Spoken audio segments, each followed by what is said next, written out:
భార్యాబిడ్డలకు time ఇవ్వకున్నా మాయ కానీ ఎక్కువ time పబ్లిక్కే ఇవ్వాలి. దినం 18 గంటలు పని చేయాలని షై సర్కారు మంత్రులు, ముఖ్యమంత్రి సారు అందరూ కూడా ఓ తాన కూర్చొని మొదలే అనుకున్నారట. మరి 18 గంటలు ప్రజల కోసమే పని చేసిన తెలంగాణలో మార్పు ఎందుకు వస్తలేదో అరుచుకుందాం పారి.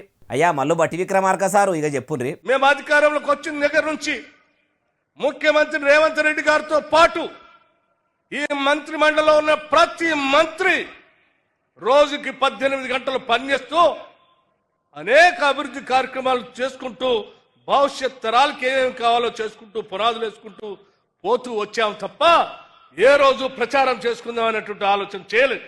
ఇన్నరా ఉప ముఖ్యమంత్రి సార్ ఏమంటున్నాడో, షారారా కోడికి బారానా మసాలా అన్నట్టు బీఆర్ఎస్ సర్కార్ లెక్క ముత్యమంతా చేసి ప్రచారం అయితే పెద్దగా చేసుకున్నాడు మా కాంగ్రెస్ లీడర్లతోని కాదు.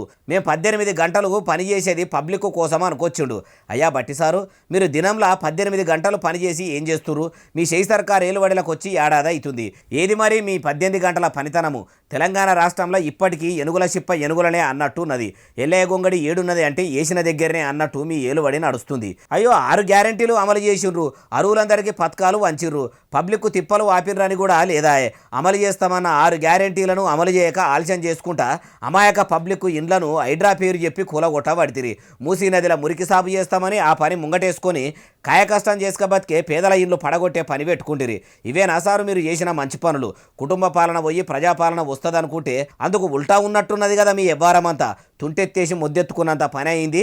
ఏం మార్పు తీసుకొచ్చిండ్రు సారు? మార్పు అంటే మార్పే అని ఓ దిక్కు పబ్లిక్ మొత్తుకుంటుర్రు అంటుర్రు ఈ ముచ్చటిన్నోళ్ళు.